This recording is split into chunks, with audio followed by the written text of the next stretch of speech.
आज के इस वीडियो में हम लोग ब्रेकआउट को समझेंगे। मतलब कि कोई भी इम्पॉर्टेंट सपोर्ट या रेजिस्टेंस हो, उसके ब्रेकआउट होने के बाद वो रियल ब्रेकआउट है या फिर फेक आउट है, यानी कि फेल ब्रेकआउट है। इस चीज़ को कैसे समझा जाए। मेरे पास काफ़ी बार ये सवाल आता है कि कोई भी सपोर्ट या रेजिस्टेंस का जब भी ब्रेकआउट होता है या ब्रेकडाउन होता है, उसको कैसे हम समझें कि वो ब्रेकआउट रियल ब्रेकआउट एक सस्टेनेबल ब्रेकआउट है या फिर वो फॉल्स ब्रेकआउट है। क्योंकि आपका कहना है कि जहाँ पर ब्रेकआउट या ब्रेकडाउन देखकर आप ट्रेड बनाते हो, वहीं आपके अगेंस्ट में प्राइस चलकर आपका स्टॉप लॉस ले जाता है, राइट। सो इसी चीज़ को आज हम समझने की कोशिश करेंगे कि ब्रेकआउट को कैसे समझे कि वो रियल है या फिर वो फॉल्स ब्रेकआउट है। ओके, सो चलिए स्टार्ट करते हैं। और स्टार्ट करने से पहले वीडियो को अगर पसंद आता है तो वीडियो को ज़रूर से लाइक कर दीजिएगा। पहले वीडियो को पूरा देख लीजिए, और अगर अभी तक आपने सब्सक्राइब नहीं किया तो चैनल को सब्सक्राइब भी कर लीजिएगा। ओके, सो स्टार्ट करते हैं। सबसे पहले एक चीज़ आपके ध्यान में हमेशा होना चाहिए कि कोई भी इम्पॉर्टेंट सपोर्ट या रेजिस्टेंस हो, कोई भी इम्पॉर्टेंट लेवल हो, उसका अगर ब्रेकआउट होता है इसका मतलब एंट्री नहीं है। कहने का मतलब ये है कि सपोर्ट हो या रेजिस्टेंस हो, उसका अगर ब्रेकआउट या ब्रेकडाउन होता है, इसका मतलब ये नहीं कि आपको वो एंट्री करने के लिए बता रहा है। सबसे पहले ब्रेकआउट एंड ब्रेक डाउन जो भी हो, उसको वहाँ पर सस्टेन हो रहा है कि नहीं हो रहा, या रियल ब्रेकआउट है या फिर फेक ब्रेकआउट है, इसको कैसे समझे। क्या होना चाहिए, क्यों आप ब्रेकआउट के बाद ट्रेड करना चाह रहे हो या फिर एक सपोर्ट ब्रेकडाउन के बाद डाउन साइड में ट्रेड करना चाह रहे हो, इस चीज़ को सबसे पहले अपने आप से पूछो। जब भी एक ब्रेकआउट होता है या फिर ब्रेकडाउन, हम ब्रेकआउट के थ्रू ही चीज़ों को समझने की कोशिश करते हैं कि ब्रेकआउट हो रहा है एक इम्पॉर्टेंट रेजिस्टेंस का। अब ब्रेकआउट के बाद हमें बाई करना है, ब्रेकआउट ट्रेड करना है, तो इसका मतलब ये है कि हमें ये समझ में आना चाहिए कि जो भी रेजिस्टेंस है, इसके बाहर लोग बाई करने के लिए इंटरेस्टेड हो। अगर लोग बाई करने के लिए यहाँ पर इंटरेस्टेड होगा, तभी प्राइस अपसाइड में जा सकता है। अदरवाइज जब रेजिस्टेंस का ब्रेकआउट होता है, वहीं पर लोग अपना प्रॉफिट को बुक करते हैं। जब प्राइस नीचे से चल के जाता है, कहीं से भी लोग बाई करके बैठा हुआ है, वो अपने रेजिस्टेंस के ब्रेकआउट पर जाकर अपना प्रॉफिट को बुक करता है, तो वहाँ से प्राइस नीचे गिरेगा। सो अगर इसको ऊपर जाना है तो इसके ऊपर बायर्स इंटरेस्टेड होना पड़ेगा। यहाँ पर बायर्स का इंटरेस्ट हमें दिखना चाहिए, तब जाकर हमें ये समझ में आएगा कि हाँ प्राइस ऊपर जाएगा, राइट। तभी जाकर हम यहाँ पर लॉन्ग साइड के लिए या बाई करने के लिए कोई भी प्लान कर सकते हैं। आई होप कि आपको ये चीज़ समझ में आ गया होगा कि ब्रेकआउट होने का मतलब नहीं है कि आपको वहाँ पर एंट्री बता रहा है आप एंट्री बना लो। ये चीज़ आप लोग करते हो जिस वजह से आपको स्टॉप लॉस लेना पड़ता है। ओके, अब इसको कैसे समझा जाए। जनरली क्या होता है कि जब भी एक रियल ब्रेकआउट होता है, रियल ब्रेकआउट के बाद आप चीज़ों को पकड़ नहीं पाओगे। नॉर्मली ऐसा होता है, आप पकड़ नहीं पाओगे। वो back to back green candle बनाते हुए, लिक्विडिटी स्वेप करते हुए ऊपर चला जाता रहता है और अपने पूरे स्ट्रेंथ को ख़त्म कर देता है। उसके बाद उसके पास कुछ बचा नहीं है कि आप उस पर कोई ट्रेड बनाओ। नॉर्मली ऐसा होता है, आप लोगों ने काफ़ी बार देखा होगा कि एक रेजिस्टेंस ब्रेकआउट होते ही एक स्पाइक आ जाता है बैक टू बैक, और प्राइस बहुत ऊपर चला जाता है। उस पर उसको आप पकड़ ही नहीं सकते किसी भी हालत पर, राइट। क्योंकि जब हो जाता है आपको दिखेगा कि बैक टू बैक ऊपर चला गया, इस ब्रेकआउट पर हम अगर एंट्री बना लेते तो हमें ये मिल जाता, लेकिन वो होने के बाद दिख रहा है। हो सकता है आप एंट्री बना लो, नेक्स्ट कैंडल ऐसे आ जाए, जो कि आपके साथ अभी हो रहा है। सो जो चला जाता है उसको आप नहीं पकड़ सकते, उस पर कोई भी माथामारी करने का कोई मतलब नहीं है। जो जाता है जाने दीजिए, ब्रेकआउट होकर लिक्विडिटी स्वीप करके ऊपर चला गया, ये ख़त्म कर दिया अपने स्टैंड को। अब जो सस्टेन करेगा आपको उसको पकड़ना है कि सस्टेन हो रहा है, तब जाकर हम उसको पकड़ेंगे। अब सस्टेन हो रहा है कि नहीं, इसको कैसे समझेंगे। उसके लिए आपको ध्यान ये देना है कि वो सबसे पहले कि वो कहाँ से ट्रेवल करके आ रहा है। अगर वो बहुत दूर से प्राइस ट्रेवल करके आ रहा है तो उस और रेजिस्टेंस को ब्रेकआउट हो रहा है, बहुत ज़्यादा चांसेस ये है कि ये कंटिन्यू नहीं करेगा, वहीं से प्राइस में रिवर्सल आएगा।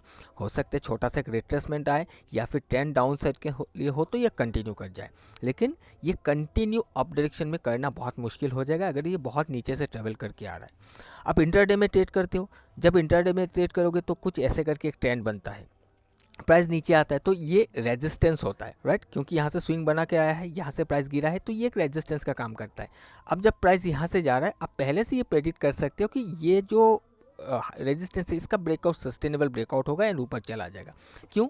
इसका रीज़न ये है कि ये जो ऊपर गया है यहाँ से यहाँ तक गया है, राइट, और जब नीचे आया है ये अपने इस एरिया तक नहीं आया, ये अपने इसके 50% या 60-70% तक आने के बाद प्राइस रिवर्स किया है, इस पर स्ट्रेंथ रहेगा।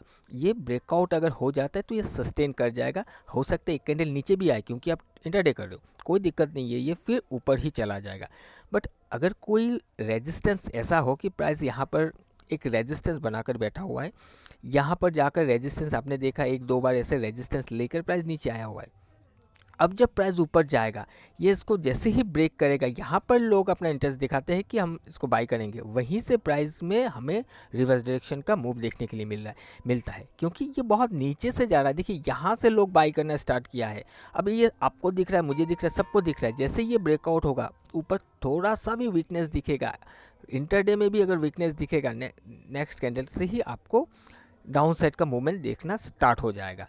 तो ये चीज़ भी ध्यान देना है कि वो कहाँ से इस रैली को करते हुए आ रहा है। अब इसी चीज़ को अगर हम ऐसे देखें कि प्राइस ऐसे करके गया, फिर ऐसे करके आया, फिर ऊपर गया, यहाँ पर ऊपर जाने के बाद ब्रेकआउट किया रेजिस्टेंस को एंड प्राइस फिर से नीचे आ गया और इस जगह से इस बार फिर से ब्रेकआउट कर रहा है, तो ये ब्रेकआउट जो है ये सस्टेन करेगा, ये रियल ब्रेकआउट होने का बहुत ज़्यादा चांसेस है एंड प्राइस ऊपर के डायरेक्शन में मूव कर सकता है क्योंकि ये यहाँ से मूव करके यहाँ तक गया था। इस बार प्राइस जब नीचे आया ये यहाँ तक नहीं आ पाया, इस लेग के अंदर 50, 60, 40, 30% जितना भी हो उसके वहाँ तक आने के बाद प्राइस में रिवर्स हो गया। मतलब अब प्राइस को यहाँ तक आने नहीं दिया, उससे पहले ही लोग उठाना स्टार्ट कर दिया, इंटरेस्ट आ गया बायर्स का और ये ब्रेकआउट करवा के ले जाएगा। ठीक है, ये आप पहले से ये काफ़ी हद तक प्रेडिक्ट कर सकते हो कि अब ये ब्रेकआउट जो है रियल ब्रेकआउट हो सकता है।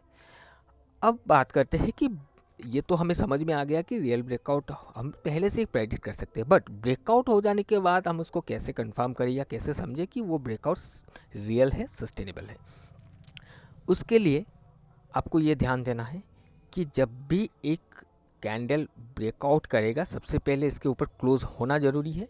सेकंड, वॉल्यूम बढ़ाकर ये चीज़ होना चाहिए, वॉल्यूम बढ़ाकर ब्रेकआउट होना चाहिए क्योंकि रेजिस्टेंस के ऊपर काफ़ी ज़्यादा ऑर्डर्स रहता है, सेलिंग ऑर्डर्स रहेगा क्योंकि रेजिस्टेंस से लोग सेल करना चाहेंगे, तो बहुत ज़्यादा प्रेशर चाहिए इसको ब्रेकआउट करके ऊपर सक्सेसफुली क्लोज करवाने के लिए। सो ब्रेकआउट कैंडल के साथ साथ एक ब्रेकआउट वॉल्यूम भी चाहिए, ऊपर जाकर क्लोज होना चाहिए।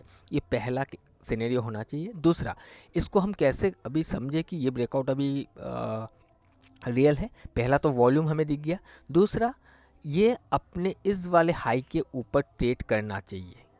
ठीक है, इसके हाई के ऊपर ट्रेड करना चाहिए। इससे हमें ये समझ में आएगा कि जो ब्रेकआउट हुआ है, अब ब्रेकआउट एक ग्रीन कैंडल बनना इसका मतलब तो ये नहीं है ना कि सिर्फ इसमें बाइंग हुआ है, इसमें सेलिंग भी हुआ है। सेलिंग एंड बाइंग दोनों मिलकर ही ये कैंडल बना हुआ है, सिर्फ बाई होगा सेल नहीं होगा ऐसा हो ही नहीं सकता। सो यहाँ पर सेलिंग हुआ है। अब ऐसा तो नहीं कि यहाँ पर इतना ज़्यादा वॉल्यूम के साथ ब्रेकआउट तो दिखा है, कहीं इस एरिया पर हायर लेवल पर लोगों ने शॉर्ट कर दिया है। अगर लोगों ने शॉर्ट कर दिया है तो नेक्स्ट जो कैंडल है आपको इसके हाई के ऊपर ट्रेड करता हुआ नहीं दिखेगा, वो इसके नीचे ट्रेड करेगा, फिर लोअर लो करना स्टार्ट करेगा। सो आपको ये ध्यान देना है कि इसका ब्रेकआउट के बाद प्राइस इसके हाई के ऊपर जाकर ट्रेड करना चाहिए। अगर ये ऐसा ट्रेड करता है, इससे हमें ये समझ में आएगा कि इसके ऊपर अभी लोग इंटरेस्ट दिखा रहा है बाई करने के लिए, राइट। सो वहाँ से फिर आप अपने प्लान को बना सकते हो कि कहाँ पर जाके हमें एंट्री देगा, कहाँ पर वो अलग मेथड है एंट्री को फाइंड करने का। बट इससे आप ये समझ सकते हो कि कहीं ना कहीं ब्रेकआउट सस्टेन हो सकता है। बट इससे ज़्यादा अगर आपको कंफर्मेशन चाहिए, कई बार ऐसा होता है कि प्राइस ऐसे चला जाता है एंड प्राइस फिर से ब्रेक इनसाइड हो जाता है। अब ये ट्रेंड पर डिपेंड करता है, अगर ट्रेंड अपसाइड का है तो ये ब्रेकआउट होने के बाद जब ये हायर हाई करेगा, इसके ऊपर ट्रेड करेगा, इसका चांसेस है अप डायरेक्शन में जाने के लिए। अगर यही डाउन ट्रेंड होता है तो कुछ इस तरीके से अगर एक दो कैंडल बनता है तो उसको देखकर भी हम बहुत ज़्यादा कॉन्फिडेंट नहीं हो सकते कि प्राइस ऊपर चला जाएगा, क्योंकि ट्रेंड डाउन है तो हो सकता है कि एक दो कैंडल बन के कुछ ऐसे फिर से अंदर चला है। तो इसको और भी ज़्यादा कंफर्मेशन लेने के लिए आपको क्या करना है कि प्राइस में हायर हाई बना, ये समझ में आ गया कि इसके ऊपर प्राइस ट्रेड कर रहा है, उसके बाद प्राइस को गिरने देना है।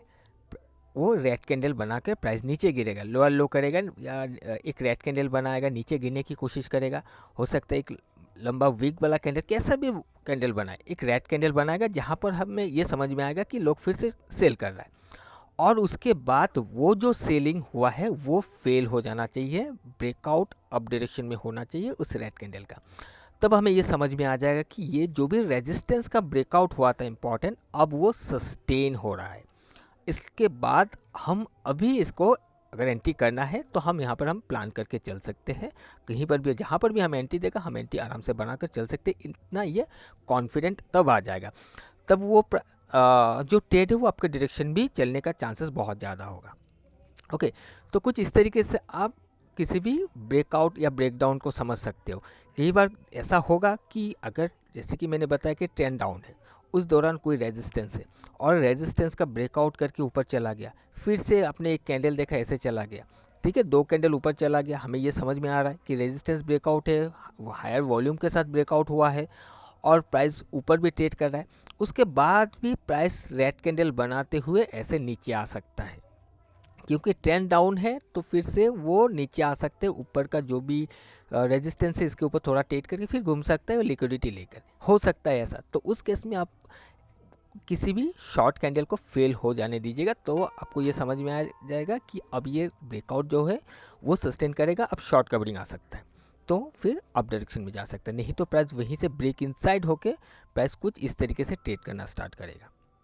ओके, आई होप कि आपको ये चीज़ समझ में आ रहा होगा कि कैसे आप किसी भी स्टॉक हो, किसी भी स्क्रिप्ट हो, उसको ब्रेकआउट या ब्रेकडाउन को समझ सकते हो, क्या वो सक्सेसफुली ब्रेकआउट किया है, सस्टेन करेगा या फिर वो फेल हो जाएगा। सो ट्रेंड को ध्यान देना है, ट्रेंड के साथ अगर आपको सेम डायरेक्शन में दिख रहा है तो वो सस्टेन हो जाएगा, अगर ट्रेंड के अगेंस्ट में है थोड़ा सा वेट करना है, उस पर आपको ये देखना है कि आप जिस डायरेक्शन में जाना चाह रहे हो उसको ऑपोजिट डायरेक्शन वाला ट्रैप हो रहा है क्या, अगर हो रहा है तो आप आराम से उस डायरेक्शन में जाने की कोशिश कर सकते हो। ओके, अब यहाँ पर और एक चीज़ आता है कि जैसे कि मैंने बताया कि रेजिस्टेंस जब ब्रेकआउट होगा ये वॉल्यूम के साथ होना चाहिए एंड इसके ऊपर फिर ट्रेड करना चाहिए।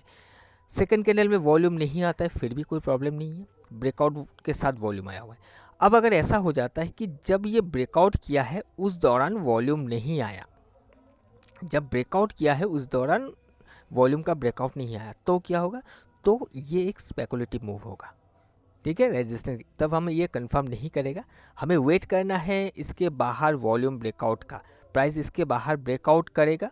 अब उस दौरान हो सकता है कि एक रेड कैंडल दिख जाए आपको, ग्रीन कैंडल के बजाय एक रेड कैंडल दिख जाए जो कि वॉल्यूम ब्रेकआउट के साथ बना हुआ है, लेकिन ये अंदर नहीं आया, इसके बाहर ही क्लोज करके बैठा हुआ है और वॉल्यूम का भी ब्रेकआउट आया हुआ है।